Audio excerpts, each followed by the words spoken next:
Good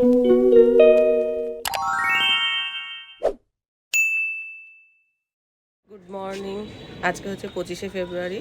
সকাল সকাল ব্লগটা শুরু করলাম। আজকে একটু নার্সারিতে যাব, আগে কাজটা সারবো তারপরে। আর আমার কর্তার এখন কাজ আছে, এই মুহূর্তে বেরোতে পারবে না। আসুক, কাজটা সেরে আসুক, তারপরে আমরা দুজনে বেরোবো। আর তার মধ্যে আমার রান্নাটা কমপ্লিট করে নেব। তো এখন চলো দেখি গাছের পাতা পড়েছে। জবা গাছে দু তিনটে বেশ ভালো বড় বড় কুঁড়ি এসছে, কিন্তু একটু পোকা ধরেছে, ওষুধও দিতে হবে। দেখি বিকেলের দিকে যদি দিতে পারি। আর একটু পাখিদের খাবার দেবো। চলো পুদিনা গাছগুলোকে লাগাবো। কুন্দ ফুল না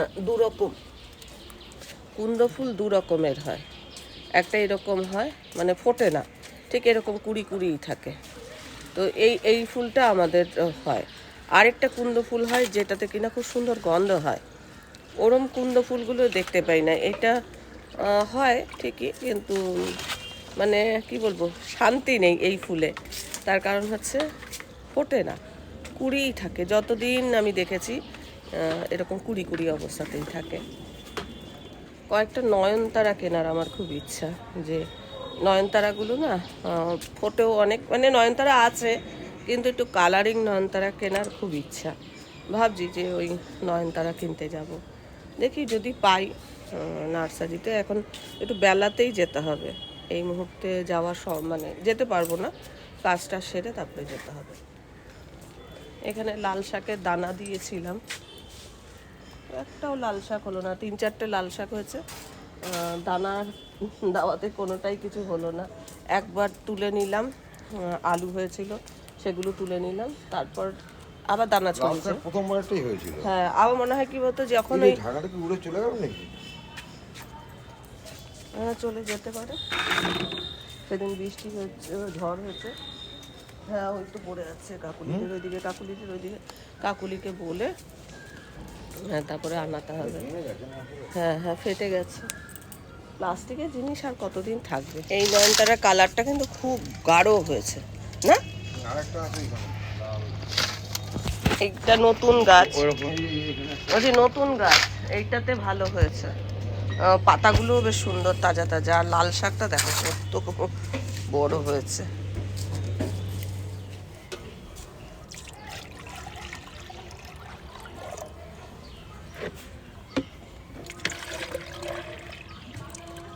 মাটির পাত্র তো শ্যাওলা পড়ে যায়, মানে পরিষ্কার করতে হয়।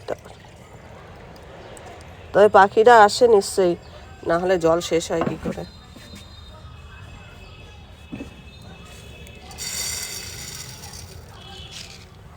কম আর জল দেওয়া হলো। যখন রাজস্থানে গেছিলাম আমি দেখেছি প্রত্যেক বাড়িতে, মানে সকালে উঠে সবাই মানে একটা করে পাত্র রেখে দেয়, তাতে খাবার থাকে, আর একটা করে পাত্র থাকে সেটা হচ্ছে জল। সবাই দেয়। মানে যত জায়গায় আমি ঘুরতে গেছি প্রত্যেকটা জায়গায় আমি দেখেছি, আমার দেখে বেশ ভালো লেগেছিল। রাজস্থানের লোকেরা কিন্তু তাই করে। আমি জানি না তোমরা দেখেছো কি না, যারা রাজস্থান ঘুরতে গেছো। আমি খেয়াল করেছিলাম যে এরকম হয়েছে, গেটের সামনে দুটো সাইডে, ধরো গেট দিয়ে বেরোবে, দুটো সাইডে দুটো পাত্র রয়েছে। আর ওদের মানে সকালবেলা উঠেই এই একটা কাজ, যে পাখিদের খাবার আর জল দেওয়া। এটা জানি না তোমরা খেয়াল করেছো কি না, রাজস্থানে যারা গেছো। রোদও উঠেছে। পুদিনা গাছগুলো লাগিয়ে দেবো। পুদিনা গাছটা নষ্ট হয়ে যাচ্ছে, মানে টবে থেকে থেকে না শিকড় হয়ে গেছে, কিন্তু এক জায়গায় অনেকগুলো গাছ আছে তো নষ্ট হয়ে যাচ্ছে। ওই জন্য ভাবলাম যে পুদিনা গাছটা লাগাবো। তো দুটো টব চয়েস করেছি। এই গাছগুলিতে প্রচুর শালিক পাখি বাসা করেছে। আসলেই অনেক শালিক পাখি দেখতে, এই কাঁচামোচর করে। মানে একটা শালিক বলে দেখলে ঝগড়া হয়, একটা শালিক দেখা ভালো না। আসলে শালিক সবসময় জোড়ায় জোড়ায় থাকে তো, ওই জন্যই বলে একটা শালিক দেখা ভালো না। দুটো শালিক থাকা মানে ওরা জোড়ায় রয়েছে, আর একটা শালিক সাধারণত থাকে না, এরকমই। তো একটা কেন, 4টে 5টা এরকম অনেক শালিক দেখতে পাচ্ছি আমি। অনেক পাখি হয়েছে মানে, আর টুনটুনি পাখি কি সুন্দর ঘুরে মানে ঘুরে ঘুরে বেড়ায়। আমি টুনটুনি পাখির বাসা দেখেছি। আমার মামার বাড়িতে কাঁঠাল গাছ ছিল, কাঁঠাল গাছে দুটো পাতা জুড়ে কি সুন্দর টুনটুনি পাখি বাসা করে, মানে আমাদের ঘর থেকে আমরা দেখতে পেতাম বাসা করে। মানে এরকম পাতাগুলো কি সুন্দর সেলাই করেছে, করে তারপরে ও তার মধ্যে আবার মানে ডিমও পেরেছে, এরকম দেখতে পেতাম। তো এইটুকু জায়গা, আসলে পাখিগুলো তো ছোট হয়, ওই দুটো কাঁঠাল পাতা জুড়লে ওদের বোধহয় মানে ছানাপোনা নিয়ে থাকতে পারে। ওরা গমের খোঁজ পেয়ে গেছে মনে হয়, এই যে শিকড় গজিয়ে গেছে।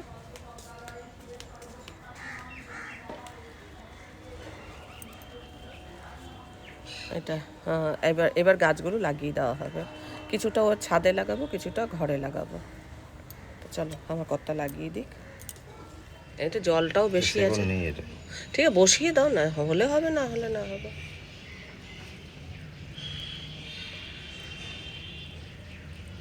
আচ্ছা 2-4 দিন থাকুক, তারপরে মাথাগুলো কেটে দেবে।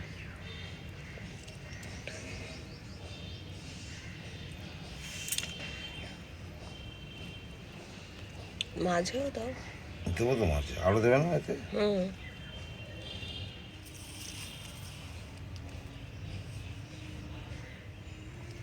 2-4 দিন মাথা উঁচু করে থাকতে পারবে না, মাথা নিচু করে থাকবে, তারপরে মাথা আমরা উঁচু সবাই মাথা নিচু করেই তো আছি, মাথা নিচু করে কজন থাকতে পারছি। মাথা উঁচু করে থাকতে গেলে একটু ধৈর্য লাগবে না? উঁচু গেছে কয়েক। হ্যাঁ ওই জন্য দিয়ে দিচ্ছি, এগুলোতে তো শিকড় আছে, না ধরারও তো কারণ দেখি। কয়দিন এই ছাওয়া জায়গায় থাকুক, এই ছাওয়া জায়গায় রাখলাম। পুদিনার বান্ডিলটা তো কিনে এনেছিলাম, বেশ কিছুদিন হয়েছে, তারপর জলে রেখেছিলাম, জল রোজই পাল্টে পাল্টে দিচ্ছিলাম, কিন্তু একসঙ্গে অনেকগুলো গাছ ছিল বলে পাতা কিছু পচন ধরেছিল, সেগুলোকে আজকে ভালো করে ধুয়ে নিয়েছি। আর মোটামুটি শিকড় গজিয়েছে, এই জন্য ধরো ছাদে কিছুটা দিয়ে এলাম, আর এখন এই ঘরের একটা টব নিয়ে এসেছি, ঘরের মধ্যে এটা দেবো। এখন একটু ছাওয়া ছাওয়া জায়গায় রাখবো। এতগুলো গাছ ধরো শিকড় গজিয়েছে, নিশ্চয়ই কোনো না কোনো গাছ একটা না একটা ধরবেই, এটা আশা করছি। আর আজকে একটা বিশেষ দিন, আজকে মায়ের মৃত্যু দিবস। তো রান্না বান্না করবো, স্নান টান সারবো, তারপর তোমাদের সাথে দেখা করছি। এই যে চাদরটা, এটা বাবার নৈনিতাল থেকে আমার শাশুড়ি মায়ের জন্য এনে দিয়েছিল। তো আজকে মায়ের মৃত্যুবার্ষিকী, তো মনে মনে ভাবলাম এই চাদরটাই পাতি, আর মার ছবিতে একটু মালা দেব।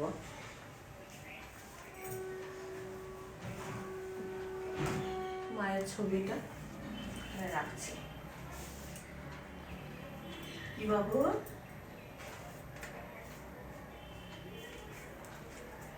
তুমি পড়ো।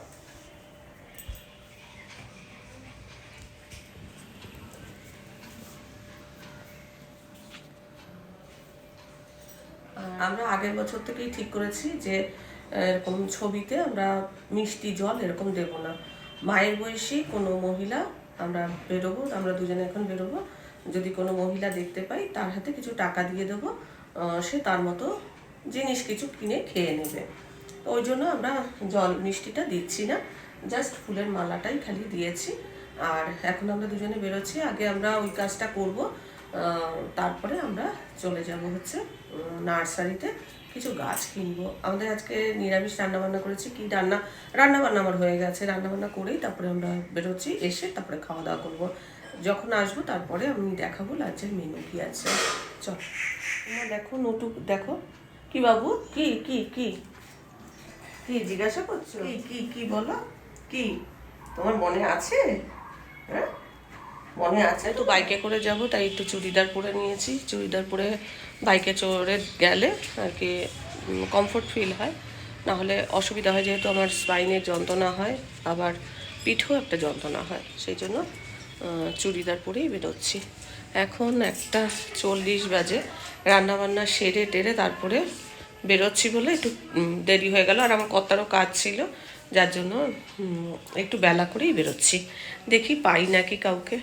উচ্চ মাধ্যমিক পরীক্ষার সিট পড়েছে, সব ছেলেমেয়েরা আর কি পরীক্ষা দিয়ে বাড়ি ফিরছে। আমরা এখনো রাস্তায় কোনো মহিলাকে দেখতে পেলাম না, দেখি না হলে। হ্যাঁ স্টেশন আড়াইটা, নার্সারি তো বন্ধ। হ্যাঁ, কটা? 2টো বাজে, কিন্তু এখানে লেখা রয়েছে 2:30 পর্যন্ত খোলা। বন্ধ দেখছি। আর রাস্তায় এখন পর্যন্ত কোনো মহিলাকেও আমরা দেখিনি। তো আমাদের আশাটা একেবারে এতটা দূর আসা বেকার হলো। মানে এটাও বন্ধ, ওটাও বন্ধ। আমরা বেরিয়ে যাচ্ছি।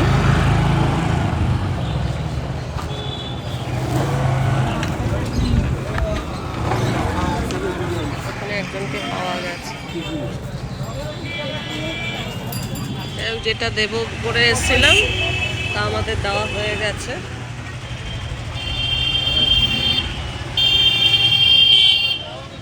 গাছ আর হলো না, গাছ হলো না, কিন্তু যেই উদ্দেশ্যে বেরিয়েছি সেটা হয়ে গেছে। যে এটা 50 টাকা হবে কি? হবে না। নয়নতারা বলে 70 টাকা। নয়নতারা 70 টাকা, 70 টাকা। এখনো 2:30 বাজেনি, কিন্তু আমরা তার মধ্যে গেছি। লেখাই ছিল কটা থেকে গো, লেখা ছিল 8টা থেকে 2:30। আবার বিকেল বোধহয় 6টা না 6:30 না? হ্যাঁ, বিকেলেরটার আমি দেখিনি। 8টা থেকে 2:30 পর্যন্ত খোলা থাকে, কিন্তু আমরা 2টোর আগেই পৌঁছে গেছি, কিন্তু খোলা ছিল না। এতটা পথ, আর কি রাস্তা খারাপ মানে বলে বোঝাতে পারবো না। মানে জার্ক হতে হতে হতে হতে তারপরে গেছি। মানে শুধু মানে এইখান থেকে টানা যতটা এলাম, কোনো রাস্তা ভালো না। কোমরের অবস্থা খারাপ হয়ে গেছে পুরো। হ্যাঁ, তো চলো এবার তোমাদের দেখিয়ে দিই আজকে লাঞ্চের মেনু কি। আজকে মনে মনে ঠিকই করেছিলাম যে আজকে নিরামিষই খাবো। তো চলো দেখাই। ফুলকপি আলু পনিরের মৌল, এখানে আলু পটলের ডালনা, এটা চাল দিয়ে করেছি। আর এটা হচ্ছে যে আমুদিনির চাটনি। এই আজকে আমাদের এটা মানে আগে করেছি, 2 দিন আগে করেছি, আর আজকে এই দুটো রান্না করলাম। যেহেতু বলতে পারো এটা আমার প্রফেশন, তাই সকালবেলা 2টো রান্নার ভিডিও শ্যুট করেছি। করে ওই জন্য একটু দেরি হয়ে গেছে। তারপরে ও বাড়িতে ছিল না, ভাবলাম যে ঠিক আছে আমার কাজটা সেরে নিয়ে তারপরে আমি বেরোবো। তো কি জানি বুঝলাম না, তাড়াতাড়ি বন্ধ করে দিল নাকি ওর বন্ধই আছে বুঝলাম না। গেটেও তালা, ওদের ঘরেও তালা। আর আমার এই যে পাখিদের খাবার দিয়েছি, এখনও কোনো পাখি খেতে আসেনি। কালকে তো বৃষ্টি হয়েছিল, জলে ভর্তি হয়ে গেছিলো, তারপরে আবার কত জলটা ফেলে দিয়েছে, দিয়ে এমনি এখন রয়েছে। এখনও পাখিরা খোঁজ পায়নি, খোঁজ পেলে হয়তো আসবে। দেওয়া রয়েছে, যেমন দিয়েছি সেরকমই আছে। রাঙা আলুর যে আমি গাছ করতে দিয়েছি, এখনও শিকড় টিকড় কিচ্ছু বেরোয়নি। জানি না বেরোবে কি না, যদি বেরোয় তোমাদের তো আপডেট দেবো। 4-5 দিন হয়েছে, দেখা যাক কতদিনে বেরোয় বা আদৌ বেরোয় কি না। আমি তো মানে অনেককেই দেখেছি ওইভাবে করতে, এবার ওরা জলে কিছু দিচ্ছে কি না সেটা আমি বলতে পারছি না। ওদের দেখেই তো আমি শুরু করেছি। আজকে ভেবেছিলাম কটা গাছও লাগাবো, কিন্তু সেটা হলো না। ঠিক আছে, 2-4 দিন পর হবে। নার্সারি খোলাও ছিল না, না হলে আজকে কটা গাছ লাগাতাম। আজকের দিনটা মাকে স্মরণ করেই ব্লগটা করছি, বিশেষ কিছু নয়। মহিলাকে আর কি দেওয়া হলো, সে ওই পুজো টুজো এরকম কিছু একটা করবে বলে ও বললো, ওর দেখে তাই মনে হলো যে মায়ের মতো বয়সী, ও বললো ওনাকেই দিয়ে। ওনা তাই দাও, যাকে দিতে ইচ্ছা হয়। তো উনি আর কি হট ভাবছে যে ডেকে এরকম দিচ্ছে, একটু ঘাবড়ে গেছিলো প্রথমটা। তো এটা খাবেও না, ছাড়বেও না। নটুর এই যে দেখছো যে এই হাড্ডিটা মজার বিষয় কি জানো তো, নটু যখন বাইরে বেরোবে মানে মুখে করে নিয়ে যাচ্ছে, কিন্তু ওটা ফেলে রেখে তারপর বাইরে বেরোচ্ছে, আবার মুখে করে নিয়ে চলে আসছে।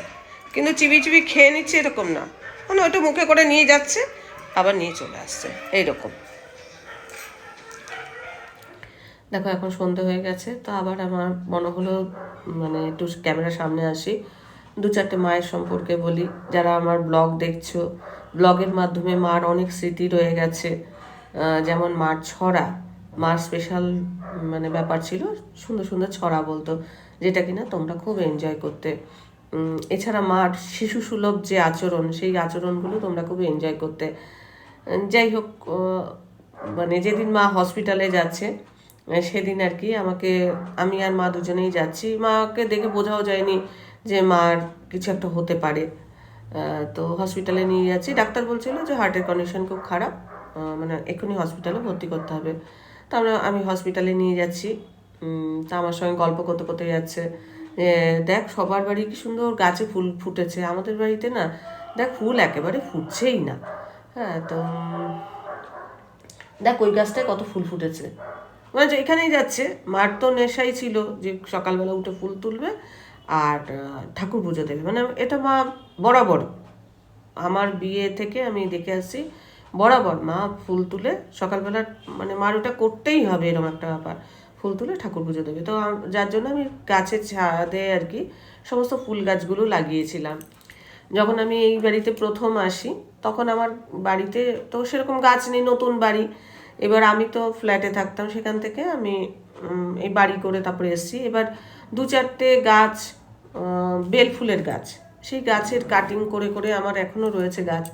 সেই গাছ আমি 2-4টে নিয়েছি। আমার অনেক ফুল ফুটতো, বেল ফুল, জবা ফুল ছিল, একটা পাণ্ডব জবা ছিল, মানে গোলাপি রঙের এত বড় বড় জবা ফুটতো। আর ফ্ল্যাটের লোকজন সব নিত, কারণ আমি গ্রাউন্ড ফ্লোরে থাকতাম তো। আর আমার কর্তা সেখানে কিছুটা অংশে মাটি ফেলে বাগান মতো করেছিল, যদিও ওগুলো কমন প্যাসেজ, তো সেই জন্য সবাই আসতো ফুল নিতে। আমি মানে একা যে নিতাম তা না। করবি গাছ একটা লাগিয়েছিলাম, কত বড়, আমার এক স্টুডেন্টের মা আর কি পুকুরের ওই পারে, মানে তার পাশেই পুকুর ছিল আর পুকুরের ওই পারে থাকতো। তখন আমাকে এসে বলতো, জানেন দিদি, আপনার সেই ফুল গাছটায় কত করবি ফুল ফুটেছে। তো মানে একদম ঝাঁকিয়ে, এই যে আমাদের ছাদ থেকে যেরকম দেখা যায় করবি গাছটা, ওরকম বড় একটা গাছ হয়ে গেছে। গাছ ছাদের মধ্যে অনেক গাছ লাগিয়েছিলাম, ওইরকম ছোটোখাটো দেখতেই পাচ্ছি, ওই বেল ফুল গাছ, টগর ফুল গাছ, নিচে একটা ওই মানে পিছন দিকে একটা টগর ফুল গাছও ছিল, কিন্তু ওটা মরে গেছে। কাঞ্চন ফুল গাছ, নিচে বড় একটা কাঞ্চন ফুল গাছ ছিল। অনেক সময় অনেক গাছ লাগিয়েছি। তো যাই হোক, ওই মা ওরকম বলতে বলতে যাচ্ছিলো, তো তাই আমার মনে হয়েছিল যে আজকের দিনটা আমি একটা যে কোনো একটা গাছ লাগাবো। যাই হোক, পুদিনা গাছ লাগিয়েছি, তাতে ফুল ফুটবে না, কিন্তু লাগালাম। কাল দেখি আরেকবার যদি বেরোতে পারি কালকে যাব। আর যেদিন মা মারা গেল সেদিন তো রাতে 1টা-1.5টার সময় আর কি মারা গেছে। এবার হসপিটাল থেকে ডেকে পাঠিয়েছে, আমি আর ও তো বাড়িতে। এবার হসপিটাল থেকে ডেকে পাঠিয়েছে যে এরকম আপনি আসুন, মানে দেখা করুন। তো আমরা বুঝে গেছিলাম যে কিছু একটা হয়েছে, আর আমরা সন্ধ্যাবেলা যেরকম ডেকেছিলাম তাতে বুঝেই গেছিলাম যে কিছু একটা খবর আসবে। তো ও বললো যে তুমি একা থাকবে। আমি বললাম হ্যাঁ আমি পারবো। মানে ও চলে গেল। এবার আমি কি করেছি, আমি সমস্ত বাড়িতে লাইট জ্বেলে দিয়েছি। আমার সত্যি কথা ভয় লাগেনি, বাড়িতে মারা যায়নি তো। ও ওর এক বন্ধুর সঙ্গে স্কুটিতে করে গেল। এবার আমার মানে তখন মনে হলো কি পুরো বাড়িটা না একদম, মা বাড়িতেও মারা যায়নি, অথচ আমার মনে হলো বাড়িটা পুরো ফাঁকা হয়ে গেল। যখন এই খবরটা শুনলাম না, মনে হলো যে মানে একটা শূন্যতা, সে মানুষটা নেই, এরকম একটা মনে হচ্ছে, একটা শূন্যতা কাজ করছিল। সেই সময় মানে একটা এরকম মৃত্যু সংবাদ এসছে, বাড়িতে কেউ নেই, আমি একা রয়েছি।